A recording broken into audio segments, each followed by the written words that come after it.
peran Jenderal Bintang 4 yang diduga terlibat korupsi timah Rp271 triliun. Di mana-mana dalam proses penambangan yang melanggar hukum pilihannya hanya ada dua.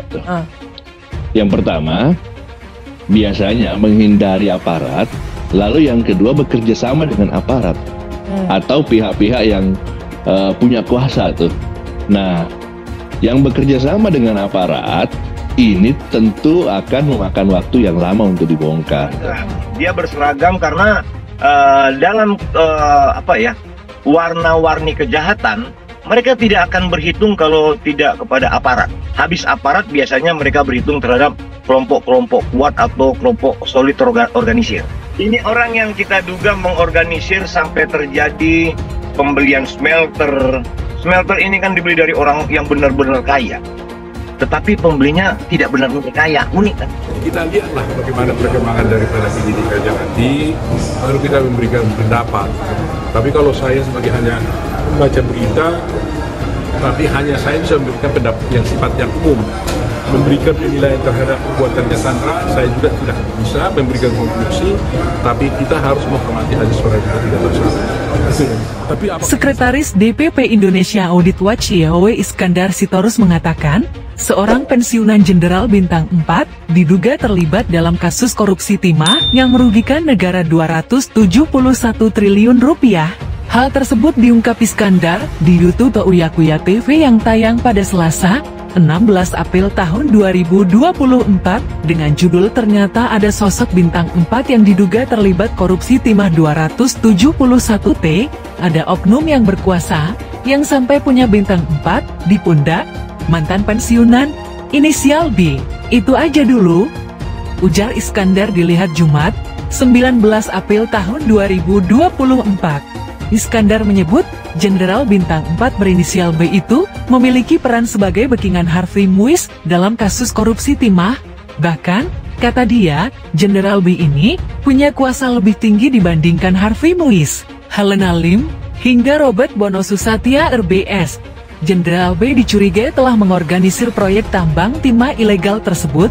Ini orang yang kita duga mengorganisir sampai terjadi pembelian smelter. Smelter ini kan dibeli dari orang-orang yang benar-benar kaya, tetapi pembelinya tidak benar-benar kaya. Kan unik, dubernya.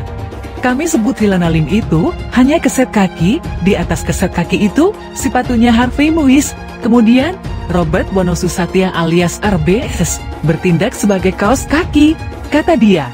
Pernyataan Iskandar ini sontak membuat Uya Kuya terkejut. Mantan pensiunan, oknum yang berpangkat ini berseragam? Tanya Uya. Iskandar lantas menegaskan ucapannya bahwa benar terdapat oknum Jenderal Bintang 4 yang terlibat dalam kasus korupsi timah Rp271T.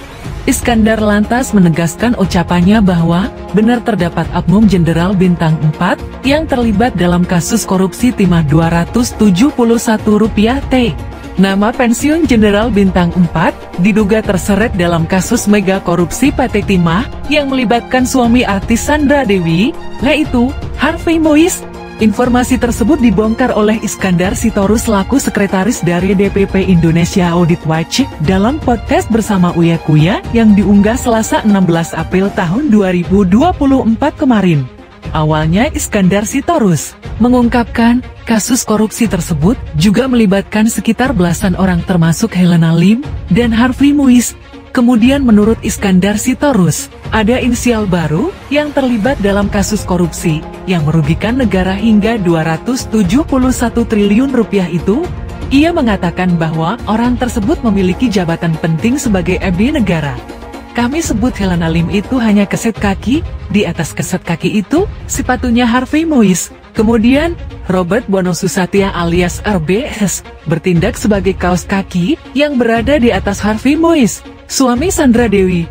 Nah, yang jadi kaos kaki itu udah pasti RBS, ujar Iskandar dalam podcast Uya Kuya, dilihat Jumat 19 April tahun 2024. Namun, belum diketahui dari institusi mana abdi negara yang berperan penting dalam kasus tersebut. Iskandar Sitorus kemudian menyinggung bahwa ada seorang mantan pensiunan Bintang 4 atau jenderal yang berinisial B. Peran sang jenderal dalam kasus korupsi tersebut adalah menjadi backing atau untuk menutupi kasus tersebut dari publik.